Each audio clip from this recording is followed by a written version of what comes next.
Hello entrepreneurs, this is Shariq Rabbani, your host and दोस्त। और आज एक और पॉडकास्ट के साथ आपके सामने हाजिर हैं और आपको इस वक्त मिलवाने लगे हैं एक सेकंड जनरेशन एंटरप्रेन्योर से। और सबसे पहले तो सवाल उठता है कि सेकंड जनरेशन एंटरप्रेन्योर क्या होता है। एंटरप्रेन्योर के बारे में तो आपको पहले भी बताया था कि एक आइडिया जिसके पास कंसीव होता है और उस आइडिया को, उस बिज़नेस आइडिया को जो एग्जीक्यूट करता है, उस यूनिक बिज़नेस आइडिया को, वो एंटरप्रेन्योर कहलाता है मोस्टली। और भी बहुत सारी डेफिनेशंस हैं एंटरप्रेन्योरशिप की, लेकिन मेनली ये होता है कि एक बिज़नेस आइडिया जिसके पास कंसीव होता है और जिसको एग्जीक्यूट करता है वो एंटरप्रेन्योर होता है। सेकंड जनरेशन एंटरप्रेन्योर कौन होता है? सेकंड जनरेशन एंटरप्रेन्योर वो शख्स होता है कि उसी आइडिया को लेकर रीमॉडलिंग करके मज़ीद स्केलेबल उस बिज़नेस को बनाता है, वो कहलाता है सेकंड जनरेशन एंटरप्रेन्योर। तो आज हम एक सेकंड जनरेशन एंटरप्रेन्योर के साथ मौजूद हैं और इस वक्त हमारे साथ मौजूद हैं मिस्टर मोनिस। सायरा कॉन्ट्रैक्टिंग से इनका ताल्लुक़ है, तो इनसे बात का आगाज़ करेंगे, इस पॉडकास्ट का आगाज़ करेंगे। सबसे पहले तो इनका शुक्रिया अदा करेंगे कि इन्होंने अपने कीमती टाइम में से हमें वक्त दिया और आज हम इनके साथ मौजूद हैं। तो मोनिस साहब, अस्सलाम वालेकुम, कैसे हैं आप? ठीक है, खैरियत से? सबसे पहला तो मेरा सवाल ये है कि आप सबसे पहले तो मैं अपने नाज़रीन को बताऊं कि आप किस बिज़नेस इंडस्ट्री से ताल्लुक़ रखते हैं। ये है इंटीरियर डेकोरेशन की जो बिज़नेस इंडस्ट्री है, इससे ताल्लुक़ रखते हैं। डिटेल में मज़ीद आपको मोनिस खुद ही बताएंगे, लेकिन मेरा सवाल कि ये इंडस्ट्री किस तरह से ग्रो कर रही है, ओवरऑल वर्ल्ड वाइड क्या ग्रोथ है इस पूरी इंडस्ट्री की? आज की दुनिया में आप जानते हैं कि लग्जरी एक ड्रीम या सपना नहीं रह गई है। लग्जरी आजकल एक नेसेसिटी बन गई है। हर कोई अपने घर को, अपने एनवायरनमेंट को, अपने कॉर्पोरेट एरिया को इंटीरियर से बहुत बेहतरीन तरीके से प्रेजेंट करना चाहता है और रहना चाहता है, क्योंकि आजकल लोग फोकस्ड है कि हम किस तरह अपने आप को प्रेजेंट करते हैं। तो प्रेजेंटेशन पे जो सबसे ज़्यादा फोकस हो रहा है, तो उस लिहाज से ये सबसे ग्रोइंग इंडस्ट्री है, क्योंकि सारा फोकस डिज़ाइन एंड फैशन पे है। तो और लग्जरीज़ की कोई लिमिट ही नहीं है। मतलब आप जो है ना, दुनिया आगे से आगे की तरफ ही जाती चली जा रही है। चीज़ें जो हैं वो ओल्ड होती चली जा रही हैं। अब जो है ना, आइडियाज़ जो है वो नए आइडियाज़ आ रहे हैं। अक्सर औकात तो लग्जरीज़ में और इंटीरियर्स में ये देखा जाता है कि पुराने आइडियाज़ जो है वो दोबारा से मार्केट में आते हैं, रीइन्वेंट करते हैं। कन्वेंशनल आइडियाज़ जो हैं वो दोबारा से मार्केट में आते हैं। तो बिल्कुल, तो ये आपके हिसाब से ये बहुत ज़्यादा जो है वो ये ग्रोइंग इंडस्ट्री है। नो एंड इस इंडस्ट्री का हम ये कह सकते हैं कि हमेशा ग्रो होती रहेगी, क्योंकि ये हर बार अपने आप को री इन्वेंट करके प्रेजेंट करती है। देखिए, आज आप जो है क्लासिक स्टाइल देखते हैं, कंटेम्प्रेरी स्टाइल देखते हैं, मॉडर्न कंटेम्प्रेरी स्टाइल देखते हैं। तो ये मॉडर्न कंटेम्प्रेरी जो है वो क्लासिक और मॉडर्न का फ्यूजन है। तो इस लिहाज से आप देख रहे हैं कि हर बार इस इंडस्ट्री में री इन्वेंशन चलता ही रहता है। देयर इज़ नो एंड की, मतलब इसका आपको कभी भी ऐसा नहीं दिखेगा कि कोई इससे बोर हो जा रहा है, जबकि बल्कि ये इंडस्ट्री ऐसी है, जब आप बोर हो रहे होते हैं तो आप इसमें इंडल्ज करते हैं अपने आप को इन्वॉल्व करने के लिए, कुछ नया करते हैं। चीज़ें चेंज करते हैं, इंटीरियर अपना चेंज करते हैं। घड़ी का आप कहते हैं कि चले भाई सोफ़ा इधर से उधर ही कर दे। तो बेसिकली यही है।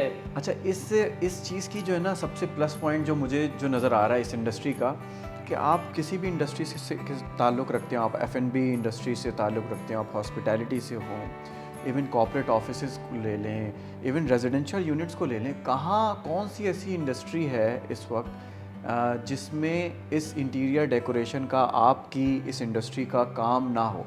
मेरे हिसाब से तो सारी ही इंडस्ट्री जो है वो उसमें कहीं ना कहीं जो है वो इंटीरियर डेकोरेशन पे बहुत ज़्यादा जो है ना एम्फसाइज़, ख़ास तौर पे F&B और हॉस्पिटैलिटी में तो बहुत ही ज़्यादा इस चीज़ पे। क्या कहेंगे इस बारे में?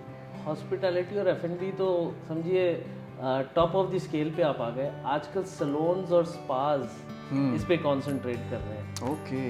आप ये भी देखेंगे कि छोटे छोटे सलोन्स बड़े फोकस्ड हैं। टर्किश सलोन्स खुले हैं स्पेशली जो फोकस्ड है इंटीरियर्स को लेके। हर लोकेशन में, हर रेसिडेंशियल प्लॉट्स पे कम्युनिटीज़ के अंदर खोल रहे हैं और प्री फोकस्ड है कि उनका इंटीरियर कैसा दिखता है। क्योंकि उसी पे आजकल क्लाइंट्स आ रहे हैं, आप उनका प्रेजेंटेशन हो रहा है। आप वही 10 dirham का जो सलोन है जिस पे आप जाते थे और ड्रेसअप होते थे, आज वो 45-50 dirhams की सर्विस दे रहे हैं। तो बेसिकली वो अपने आप को प्रेजेंट अच्छा कर रहे हैं, और हर कोई बंदा जो है आप देखेंगे रेसिडेंशियल कम्युनिटीज़ में प्रेफर कर रहा है जाना वहाँ पे। ये नहीं जा रहा है कि मैं उस सलोन में जाऊँ जहाँ पे मुझे 10 dirham की सर्विस मिल जाए। आजकल लोग, मैंने कहा ना, लग्जरी नेसेसिटी समझने लगे। Luxury is necessity. आप एप्पल का आईफोन यूज़ करते हैं तो एप्पल का आईफोन अब आपको एक लग्जरी नहीं है क्या, आपके लिए एक नेसेसिटी बन गया है। That's true and I agree. अच्छा, इसमें जो देखिए छोटे स्केल का भी काम, जैसे आप बता रहे हैं कि इसी इंडस्ट्री में छोटे स्केल का, जैसे सलून्स की बात की आपने, छोटे स्केल का भी काम है, और बड़े स्केल तो आप 5 स्टार होटल्स और 7 स्टार होटल्स, मतलब उसकी तो फिर कोई लिमिट ही नहीं है। मतलब कि आप छोटे से छोटा काम भी इसमें मौजूद है, प्रोजेक्ट जो है वो छोटे स्केल का भी मौजूद है, और इसी इंडस्ट्री में बड़े स्केल के भी प्रोजेक्ट्स मौजूद हैं। तो सबसे ज़्यादा जो बड़े स्केल के जो प्रोजेक्ट्स हैं वो कौन सी इंडस्ट्री से निकल कर आपके तरफ आ रहे हैं? देखिए, सबसे ज़्यादा बड़े स्केल के प्रोजेक्ट्स आपके पास आते हैं F&B और रियल इस्टेट के। अच्छा, जब आप रियल इस्टेट की बात करते हैं तो जितनी भी लॉबीज़ होती हैं बिल्डिंग्स की, और जितने भी कॉरिडोर एरियाज़ होते हैं, तो उनको स्पेशली फोकस्ड करके डिज़ाइन किया जा रहा है और इन्वायरमेंटल फ्रेंडली और फोकस्ड फ्रेंडली बनाया जा रहा है, जो लोग एंटर करें, एक एम्बियंस क्रिएट करें। आजकल आप देखते होंगे जो एड्स आ रहे हैं आपके पास रियल इस्टेट के या उनके सेल्स ऑफिस के, तो ये बड़ा फोकस्ड रहता है कि एम्बियंस क्या है, क्या आपको वो क्रिएटिविटी दे रहे हैं उनकी स्पेशल डेवलपमेंट में। नॉट ओनली कि मतलब वो आपको फैसिलिटी क्या दे रहे हैं, वो एम्बियंस क्या दे रहे हैं, वो आपको क्या उस रेजिडेंशियल कम्युनिटी में प्लेजेंटनेस दे रहे हैं। It's all about experience. Experience को बढ़ाने के लिए, एक्सपीरियंस को मज़ीद बेहतर करने के लिए जो है ना, उसका एम्बियंस इस अंदाज में क्रिएट किया जाता है कि जो है ना वो मज़ीद प्लीजिंग हो जाए, और जो है ना, ठीक है, आई एग्री। अच्छा, इसी चीज़ से हॉस्पिटैलिटी सेगमेंट को किस तरह से देखते हैं आप? हॉस्पिटैलिटी सेगमेंट में कि इंटीरियर्स का जिस तरह से, वैसे मतलब मुझे ये अभी आपसे पता लगा कि रियल इस्टेट में बहुत ज़्यादा काम है, and I agree with that. Hospitality segment को या इस इंडस्ट्री को किस तरह से देखते हैं इंटीरियर डेकोरेशन के हवाले से? सर, इंटीरियर का अगर हॉस्पिटैलिटी सेक्टर में बात करें तो कोई मतलब स्टॉपेज नहीं है। हर 2 साल पे यहाँ पे रेनोवेशन होता है रेस्टोरेंट का, और रेस्टोरेंट या जो F&B आउटलेट्स हैं वो अपने आप को नए क्रिएटिविटी के साथ प्रेजेंट करते हैं हर 2 साल पे। तो जब हर 2 साल पे नया कॉन्सेप्ट आ रहा होता है, ये पुराने रेस्टोरेंट्स की बात की जा रही है, इंडिविजुअल रेस्टोरेंट्स की बात की जाती है, क्योंकि वो अपने मार्केट से पीछे नहीं रहना चाहते। आजकल मैंने जैसे कहा, री इन्वेंट किया जा रहा है हर चीज़ को। तो अगर आप अपने आप को नहीं प्रेजेंट करते हैं किसी भी तरीके से, तो पीछे रह जाएंगे, तो आप पीछे रह जाएंगे। और ऐसा हुआ, एग्जाम्पल्स हैं हमारे पास, ऐसे बहुत सारे एग्जाम्पल्स हैं कि जिन्होंने वक्त के साथ अपने आप को नहीं बदला, उस ज़माने के हिसाब से नहीं चले, तो वो पीछे रह गए और आहिस्ता आहिस्ता फिर वो ख़त्म हो गए। बहुत सारी एग्जाम्पल्स हैं। सबसे बड़ा एग्जाम्पल तो नोकिया ही है आपके सामने। हाँ, एग्जैक्टली। तो वक्त के साथ जो है बदलना जो है वो बहुत ही ज़्यादा इम्पॉर्टेंट है, और अगर आप उस हिसाब से नहीं चलेंगे, उस पेस के से नहीं चलेंगे, तो वो बहुत पीछे रह जाएंगे। तो होटल इंडस्ट्री के बारे में क्या कहेंगे? होटल इंडस्ट्री, क्योंकि जहाँ तक मुझे लगता है कि सबसे ज़्यादा काम इस वक्त जो है, ख़ास तौर पे दुबई के अंदर, दुबई में सबसे ज़्यादा टूरिस्ट के लिए सबसे बड़ी जो है ना प्लेस है दुबई, और एक तादाद है लोगों की जो दुबई की तरफ आते हैं और होटल्स का रुख करते हैं, और यहाँ पे तो कोई लिमिटलेस है ना, यहाँ पे तो 7 स्टार होटल तक चले गए। तो इस इंडस्ट्री, क्योंकि होटल इंडस्ट्री जो है वो बहुत ही ज़्यादा क्लोजली इन कांटेक्ट होती है ये इंटीरियर डेकोरेशंस और डिज़ाइंस एंड आर्किटेक्चर्स और दूसरी चीज़ों के हवाले से, इस इंडस्ट्री में क्या स्कोप देखते हैं इस आप अपने काम को लेके? सर, होटल इंडस्ट्री आप जैसे देख रहे होंगे, लोग अभी तैयारी कर रहे हैं दुबई में फीफा वर्ल्ड कप कतर की। तो जिस तरह से पैंडेमिक आया, तब होटल इंडस्ट्री ने जो हिट लिया है, उसी डबल स्पीड से रिकवरी की उम्मीद की जा रही है, स्पेशली मिडल ईस्ट और गल्फ रीजन के सेक्टर में, क्योंकि बहुत बड़े बड़े इवेंट्स आ रहे हैं, और माशाल्लाह से दुबई ने रिकवरी स्टेज में सबसे अव्वल दर्जा पाया है, जो बाकी मुल्क हैं उनको रिलेशन में लेते हुए।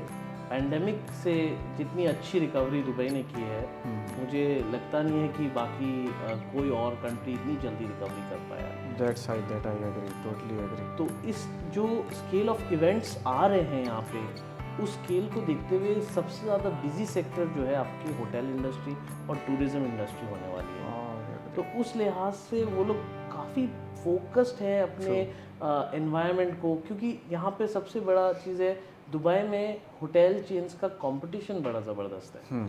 तो हर एक लगा हुआ है अपनी दौड़ में कि हम सबसे ज़्यादा प्रेजेंटेबल बन पाए, क्योंकि जितना प्रेजेंटेशन होगा उनका, उतने ही उनके चार्जेस और वैल्यूज ऐड होंगे। जैसे मैंने कहा कि हर बंदा यहाँ पे एम्बियंस के लिए फोकस करता है कि एक ओवरऑल एक्सपीरियंस मुझे क्या मिल रहा है। हाँ, experience is all about experience. Pandemic की बात की आपने, इस टाइम में जबकि लॉकडाउन का टाइम था, पेंडेमिक का पीक का टाइम था, इस टाइम को किस तरह से सरवाइव किया, इस इंडस्ट्री ने ख़ास तौर पे किस तरह से सरवाइव किया? आपकी इंटीरियर डेकोरेशन का काम तो मतलब मेरे हिसाब से बहुत कम हो गया होगा या ख़त्म हो गया होगा, क्योंकि होटल्स तो उस वक्त शट डाउन थे मोस्टली। तो क्या कहेंगे इस बारे में? इस टाइम पे क्या सर्वाइवल के लिए क्या की ऑफ सर्वाइवल क्या था? पैंडेमिक से तो सभी को चोट पहुंची है, ऐसा कोई शख्सियत नहीं होगा जो पैंडेमिक में जो है बड़ा खुश रहा हो। तो पैंडेमिक से ये हम लोग निकाल सकते हैं कि हमारा जो फोकस था, हमने अपने आप को मॉड्यूल इस तरह तैयार किया है कि हम अपने आप को स्केल बहुत आसानी से कर पा रहे हैं, कि हम छोटे जॉब में भी इंडल्ज कर लेते हैं, मीडियम साइज़ में भी इंडल्ज कर ले रहे हैं, और लार्ज स्केल में भी इंडल्ज कर रहे हैं, एक हद तक।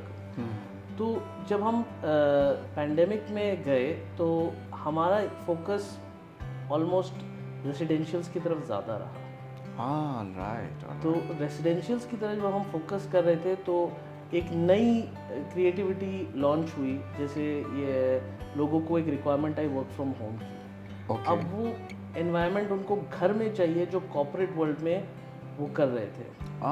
ओके, वही लग्जरी चाहिए, उसी तरह का सिटिंग अरेंजमेंट चाहिए, जूम मीटिंग्स होनी है। एब्सोल्युटली। तो अब बच्चों के साथ वो फील लेके आना और उस तरीके की स्पेशल रिक्वायरमेंट क्रिएट करना घरों के अंदर, जो मीटिंग्स के लिए चाहिए हैं उनको और जो उनको अपने वर्क शेड्यूल के लिए चाहिए हैं, वो बड़ा इम्पोर्टेंट हो गया। वर्क स्टेशंस पे जो है वो काम बहुत फोकस हो गया, स्पेशल रूम्स बनाए गए, बाकायदा स्टूडियोज बनाए गए उसके लिए। तो बहुत इसमें फोकस रहा पैंडेमिक के दौरान। ये एक बड़ा मेजर सेक्शन रहा है जिस पे लोगों ने फोकस किया। बहुत ही स्लाइटली और बहुत ही कामली इस पे काम चला है, क्योंकि लोगों को इसके बारे में समझ नहीं आ रहा था कि हम कोप अप कैसे करें। जैसे सभी, मैंने कहा ना, जैसे सभी डरे हुए थे, सबके लिए तो उसी सेक्शन में ये भी था कि हमने अपने आप को कैसे इस इन्वायरमेंट में, अपने घर की इन्वायरमेंट में वो ऑफिस का फील या लेके आना। तो काफ़ी वर्क स्टेशंस, काफ़ी स्टूडियोज, इन पे बड़ा फोकस रहा। और लोगों ने अपने घर को डेवलप करने में बहुत इंटरेस्ट दिखाया, कहने लगे कि यार अब रहना ही घर में तो घर को ही अच्छा करो, कर लो। That's true। हम लोगों का भी था कि हम कर्टन्स चेंज कर लें, सोफे चेंज कर लें, मतलब कुछ चेंज नज़र आना चाहिए ना, क्योंकि मेजॉरिटी ऑफ द टाइम आपका जो है वो घर के अंदर गुजर रहा है, तो आप उसी के अंदर क्रिएटिविटी लाने की कोशिश करते हैं, चेंजेस लाने की कोशिश कर रहे थे। बोर जो हो रहे थे आप, मतलब अब वही मैंने कहा ना कि हमारी इंडस्ट्री में री इन्वेंशन बहुत है, तो जब तक कि री इन्वेंशन रहेगा हमारी इंडस्ट्री सर्वाइव करेगी। तो जब कोई बंदा बोर हो रहा होगा तो वो सबसे पहले कहेगा भाई कुछ बदली करो। सबसे पहले इसी इंडस्ट्री का काम आएगा, सबसे पहले आप ही। वो आप कुछ कॉन्सेप्ट्स का बता रहे थे, थोड़ा सा बताएं, मैं चाहता हूँ वो पॉड्स का जो कॉन्सेप्ट्स बता रहे थे आप। हम लोग इंशाल्लाह पॉड्स करके एक कॉन्सेप्ट लॉन्च करने वाले हैं सून, मॉल्स के लिए स्पेशली और घरों के लिए। इसमें क्या है कि हम स्पेशलाइज्ड रूम क्रिएट कर रहे हैं जो अकूस्टिक्स और सारी टेक्नोलॉजी से इक्विप्ड है, कंप्लीट प्रोडक्ट है। Not a virtual room but a actual physical room. Okay. और इसको आप अपने घर की विसिनिटी में रख सकते हैं एज एन एक्सटीरियर, क्या कहेंगे, एक्सटीरियर प्रोडक्ट। आप खाली जैसे परगोला वगैरह जो बनाते हैं, तो उसी तरह से आप ये एक्सटीरियर में अपने रख सकते हैं, सिर्फ प्लग एंड प्ले है, आपने सिर्फ प्लग करना है इलेक्ट्रिसिटी को और आपका पूरा एक्चुअल फिजिकल ऑफिस तैयार, एंटरटेनमेंट रूम तैयार, गेमिंग रूम तैयार। तो बेसिकली आपको एक फुल एंड फुल घर मिल रहा है, या आप कहेंगे आप फुल एंड फुल एक स्टूडियो मिल रहा है जिसमें आप बैठ के काम कर सकते हैं, आप एंजॉय कर सकते हैं apart from your house, just connected to your house. अच्छा, just beside your house a small room. Exactly.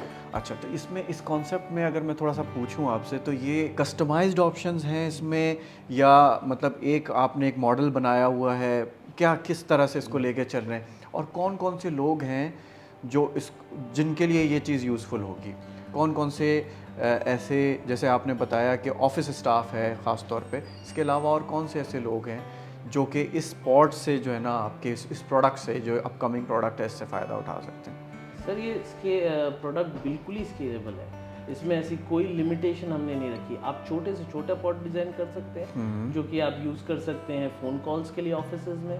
आप इसको स्केल कर सकते हैं बड़ा बना के, मीटिंग रूम भी कर सकते हैं, आप ऑफिस बना सकते हैं, आप गेमिंग रूम बना सकते हैं, आप स्टूडियो बना सकते हैं, इवन मींस पॉडकास्ट जैसे आप कर रहे हैं, यूट्यूबर्स अपने इन्फ्लुएंसर्स भी अपने शोज वगैरह कर सकते हैं, अपने कंटेंट क्रिएशन के लिए वो रूम यूज कर सकते हैं आप। और कस्टमाइजेबल इस हद तक है कि आप हर हफ्ते चेंज कीजिए सेटिंग।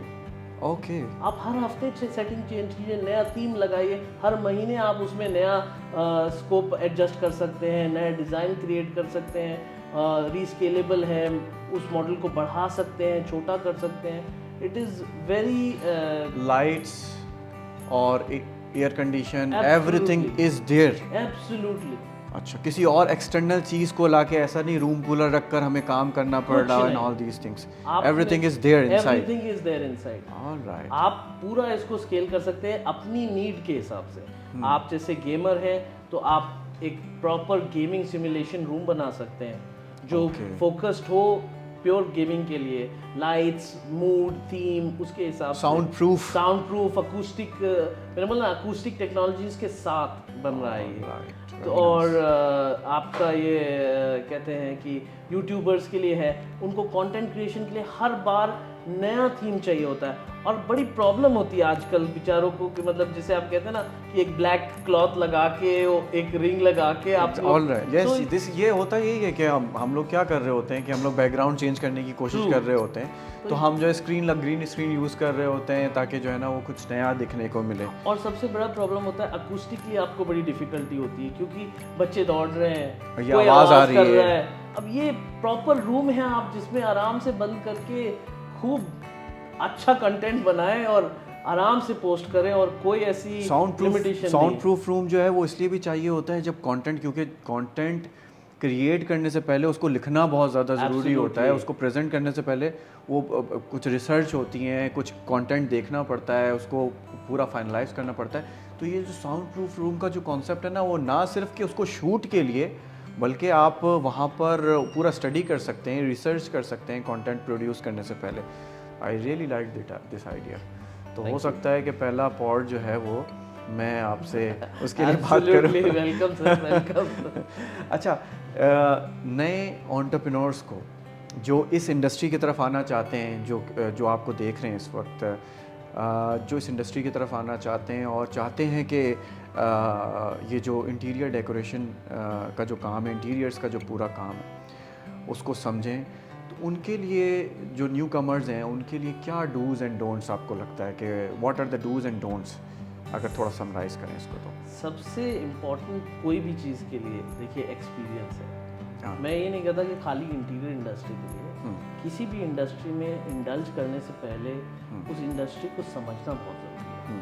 तो वही इंटीरियर इंडस्ट्री का भी है कि अगर आप इसमें एंटर होना चाहते हैं या कोई इंटरेस्ट रखते हैं, जैसे मैंने कहा सबसे इजी टू एंटर इंडस्ट्री है। ओके, क्योंकि छोटे स्केल के भी प्रोजेक्ट्स हैं, बड़े स्केल के, प्लस ये आपके इंटरेस्ट पे डिपेंड करते हैं, क्रिएटिविटी पे डिपेंड करते हैं, क्रिएटिविटी पे डिपेंड करते हैं। I agree. तो ये इंडस्ट्री एंटर होना तो बड़ा इजी है, बट जैसे आपने कहा जब तक एक्सपीरियंस हासिल ना हो, आप उस इंडस्ट्री में क्या चीज़ ऐसी ना कर दें कि आप अपना रेपुटेशन स्पॉइल कर दें। तो आप ऐसा कोई काम ना करें जो कमिटमेंट्स पे फेल हो जाए, जो क्वालिटी पे फेल हो जाए।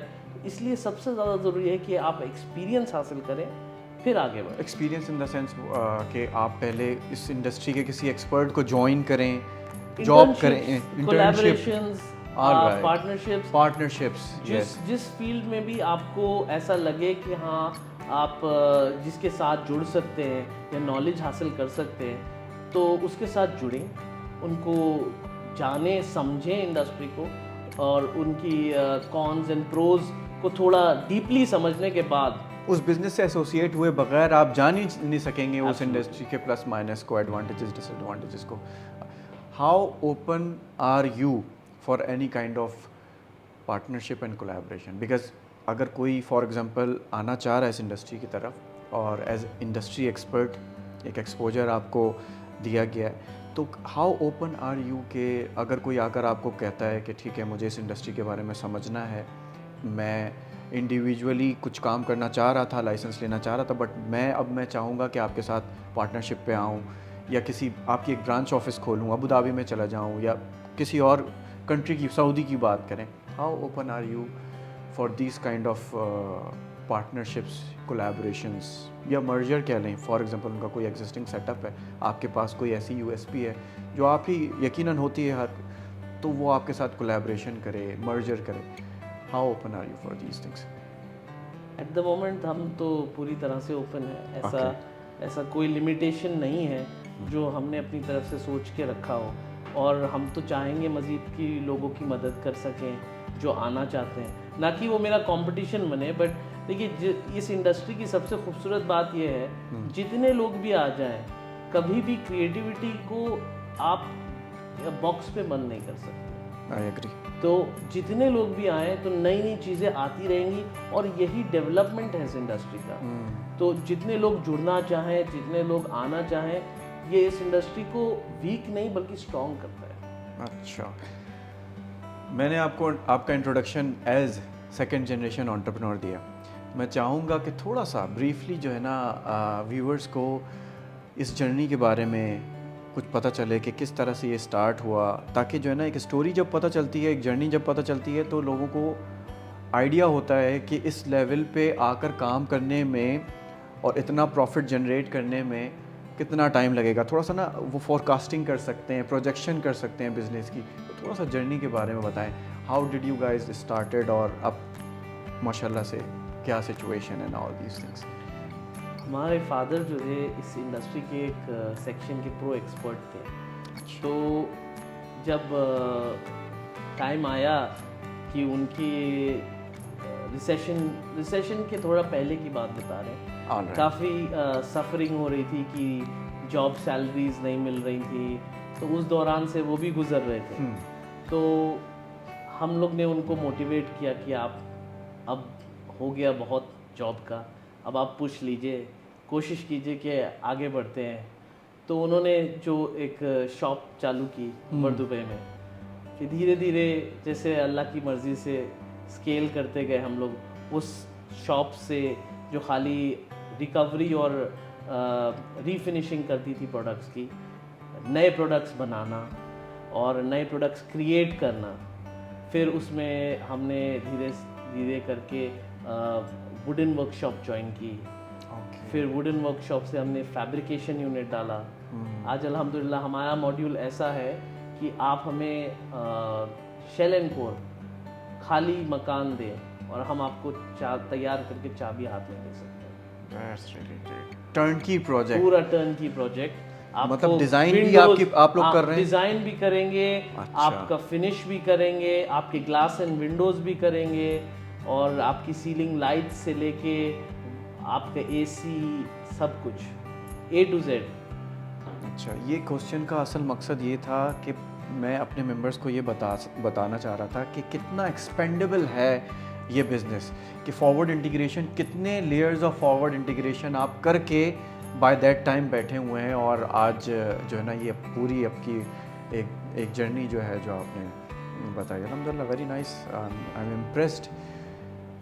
Last message for young entrepreneurs या जो स्टार्टअप लेना चाह रहे हैं, इस इंडस्ट्री की तरफ आना चाह रहे हैं, व्हाट विल यू सजेस्ट?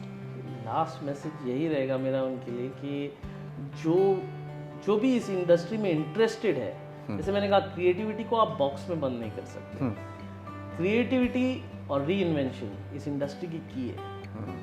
आप जितना अपने आप को री इन्वेंट कर सकते हैं और क्रिएटिव बन सकते हैं, नए आइडियाज़ लेके आइए, और जितने नए आइडियाज़ होंगे आपके, उतना आप आगे बढ़ेंगे इसमें।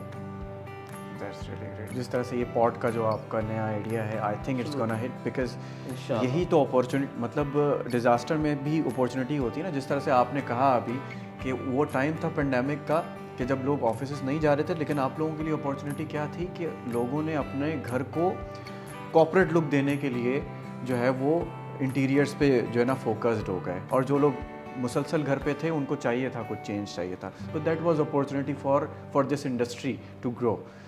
जैसे कहा, boredom is the key for creativity. तो ये आपने अपनी इंडस्ट्री, ये आपके खुद के कोटेशन होंगे ये, इसके नीचे आप अपना नाम लिख सकते हैं। शुक्रिया। Very nice, very nice. तो मेरे ख्याल से अख्ताम करेंगे। थैंक यू वेरी मच आपका टाइम देने के लिए, और जो आपने चीज़ें बताई यकीनन लर्निंग रही होगी व्यूअर्स को, और जो लोग देख रहे हैं और इस इंडस्ट्री की तरफ आना चाह रहे हैं, आपसे ये कमिटमेंट भी लेंगे कि अगर आपसे कोई मज़ीद मिलके इन डिटेल बात करना चाहे, कुछ डिस्कस करना चाहे, तो आप प्लीज़ उनको जो है वो हमारे रेफरेंस से जो है उनको इंटरटेन करें, उनको बैठाएं, समझाएं। कंसल्टेशन बहुत ज़्यादा ज़रूरी है किसी भी इंडस्ट्री में, किसी भी बिज़नेस में सक्सेस के लिए। तो इसी के साथ ये वाला पॉडकास्ट भी इख्तिताम करते हैं हम, और इंशाल्लाह दोबारा मिलेंगे आपसे next week, same day same time, एक नए इंडस्ट्री के एक्सपर्ट्स के साथ। तो जुड़े रहिए हमारे साथ PID एंटरप्रेन्योर्स विद चारिक त्रिपाठी। Thank you.